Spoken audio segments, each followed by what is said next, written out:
आज हमारे पास है थ्योरम 12.12 मीन चैप्टर नंबर 12 का सेकंड थ्योरम जो आपके पास कन्वर्स है थ्योरम नंबर 1 का। इसकी बड़ा स्टेटमेंट हमारे पास क्या है? इसकी बड़ा स्टेटमेंट हमारे पास क्या है? Any point equidistant from and points of a line segment. इसका मतलब क्या है? सबसे पहले हमें एक लाइन सेगमेंट चाहिए, ठीक है। इस लाइन सेगमेंट का नाम मैं बुक की तरह से दे दूंगा ताकि आपके फिर समझने में आसानी हो जाए। ये आपके पास ए और ये आपके पास क्या है? B. Any point is equidistant from the end points of the line segment. ये लाइन सेगमेंट है। अगर यहां पे ये पी पॉइंट हमने ले लिया है, पी पॉइंट, वो कहता है जिस पी पॉइंट का फासला जो है वो क्या है? इक्विडिस्टेंट यानी बराबर है। गिवन के अंदर हम क्या लिखेंगे बेटा?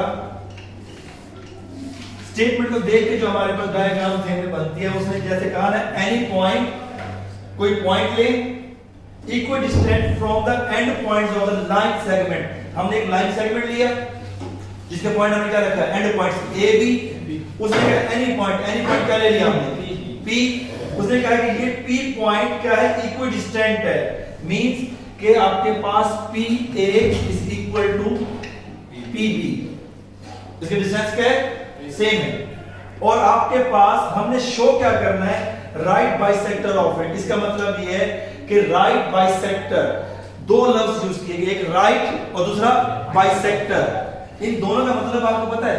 राइट बाइसेक्टर का मतलब क्या है? बाइसेक्टर का मतलब क्या है? हाफ करना, divide in two equal parts. और राइट बाइसेक्टर का मतलब क्या है?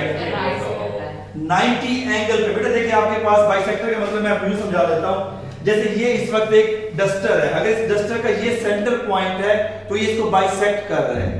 अब ए का बाइसेक्ट यूं करना, इसका तो सेंटर आ गया ना बिल्कुल बाइसेक्शन, लेकिन ये राइट बाइसेक्टर नहीं है क्योंकि ये बाइसेक्ट कर रहे हैं but right bisector. Right bisector के लिए 90 एंगल, ये राइट बाइसेक्टर है।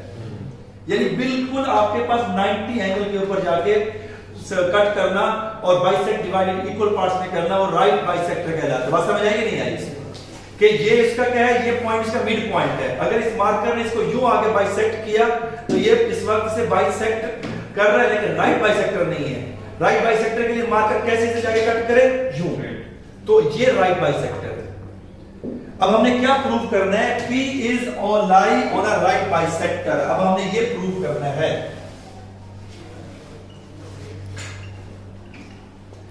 कि P lie on right bisector।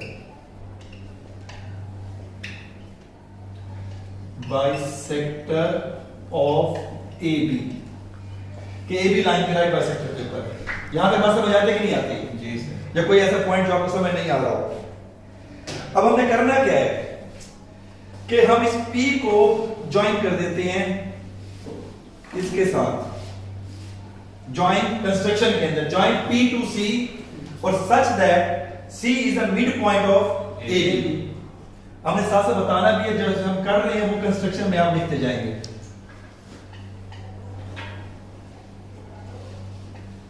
Construction में क्या उसने कहा है? पहली बात कि ज्वाइन P to C, पहली बात। और किस तरह से ज्वाइन किया? सच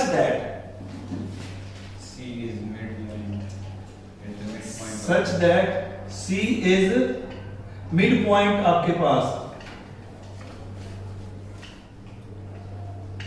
पॉइंट ऑफ AB। अगर मिड पॉइंट ऑफ AB है तो इसका मतलब क्या होगा?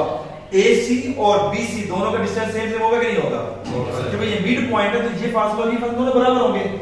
तो फिर हम यहां लिख सकते हैं कि AC is equal to BC या CB एक ही बात है। यहां तक बात समझ आती है? क्लियर है? अब हम क्या करते हैं? ज्वाइन कर देते हैं P को A के साथ और B के साथ। ये कंस्ट्रक्शन का अगला स्टेप हो गया। सेकंड स्टेप कंस्ट्रक्शन क्या कर दिया? Join P to A and B। जब भी हमारे पास दो ट्रायंगल बन जाती हैं तो उस वक्त हम स्टेटमेंट और रीजन लिखने के क्या हो जाते हैं? काबिल हो जाते हैं कि हम उसकी स्टेटमेंट और रीजन लिख सकते हैं। इस तरफ आते हैं, बेटा थोड़ा सा इससे रुक कीजिएगा वीडियो।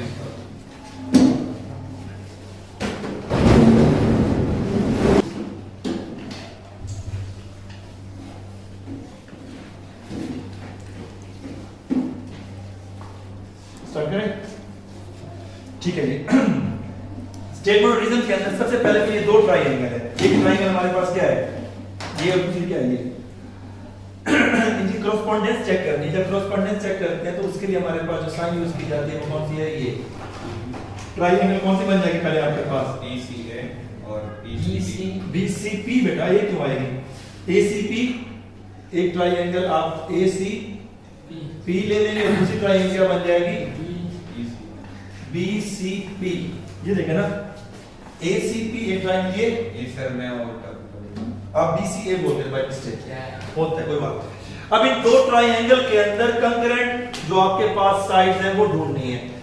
क्या है इन दोनों में कंकरेंट, फहद यस सर कौन सा है, यह है जरा आप बताओ जी। वो है सर PA और PA और PB कंकरेंट है। एक बात बताऊं आपके पास, यस राइट बाइसेक्टर के ऊपर हमारे पास P और PB कंकरेंट है। रीजन बता दो, सही है जो राइट PA कंकरेंट है PB के, गिवन में से ये हमारे पास गिवन के अंदर है तो इसके रीजन आ गए गिवन, करेक्ट। दूसरा कंपोनेंट ढूंढे सर PC सर दोनों में कॉमन है। PC दोनों में कॉमन है, good. PC concurrent to PC, ये आ गया दोनों में। सर दूसरा फिर तीसरा C और CB इक्वल है, इसकी रीजन कंस्ट्रक्शन। गुड। फिर तो आप लोगों को आता है क्यों मुझे कैसे समझा दें दोबारा, वो क्लियर हो जाते हैं ना। कंस्ट्रक्शन तीन कंपोनेंट जब उसके इक्वल हो जाएं तो फिर हम क्या करते हैं बेटा, इस साइन को रिमूव करते हैं और साइन ऑफ कंकरेंसी लगा करते हैं। ये हमने साइन ऑफ कंकरेंसी लगा दी, बाकी ट्रायंगल कोई लिख दी, ट्रायंगल ACP और ट्रायंगल BCP, और ये तीनों क्या है साइड। तो आप क्या लिख देंगे, side side side plus is equal to आपके पास अगर किसी भी दो ट्रायंगल के तीनों साइड कंकरेंट हो तो उसके ट्रायंगल्स कंकरेंट कहलाती हैं। अब जो दो ट्रायंगल कंकरेंट हो जाए, अब हम आ जाए जो हमारा असल मकसद है उसकी तरफ आते हैं। अब पहले ये बताओ बेटा, मुझे राइट बाइसेक्टर प्रूव करना है। राइट बाइसेक्टर के लिए मुझे दो बातें प्रूव करनी है। एक बात तो मेरे पास पहले से प्रूव किया हो कि AC और BC बराबर कंस्ट्रक्शन के अंदर हो जाएगी, और दूसरी बात ये है कि मुझे ये वाला एंगल शो करना है कि 90 डिग्री का, ये वाला भी और ये वाला भी। अगर ये पूरी AC स्ट्रेट लाइन है ना ABC, अगर ये स्ट्रेट लाइन है तो स्ट्रेट लाइन का टोटल सम कितना होता है 180। तो मैं कह सकता हूं angle ACP plus angle BCP is equal to 180।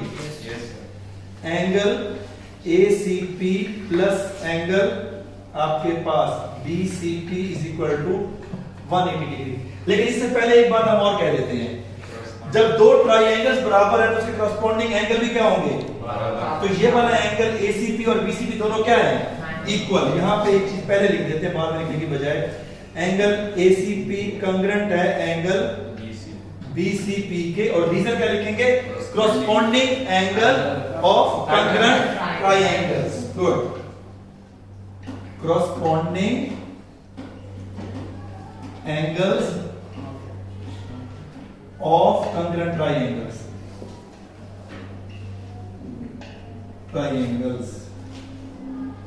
इसकी रीजन लिख देंगे सप्लीमेंट्री।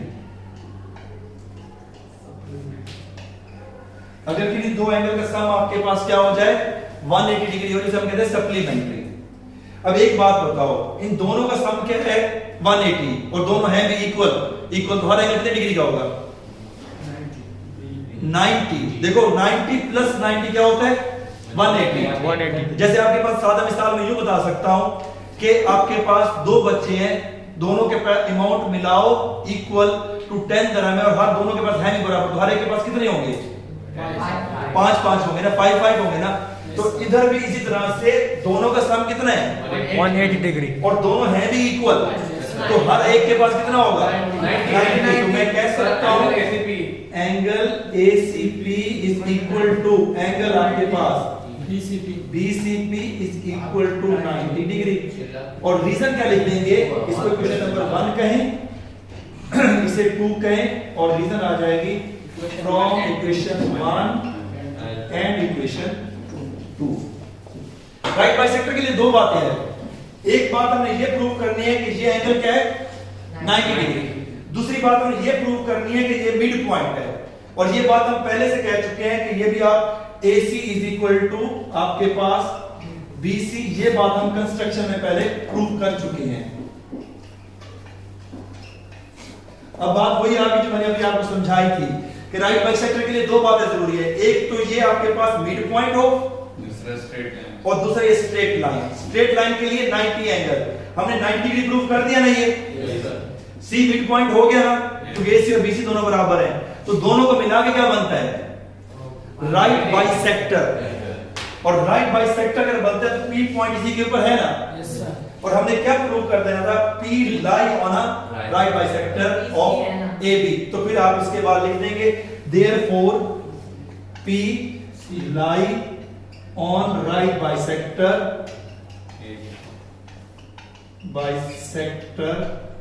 Of AB। आपके पास अगर कोई बात फिर भी समझ नहीं आई तो आप बताएं।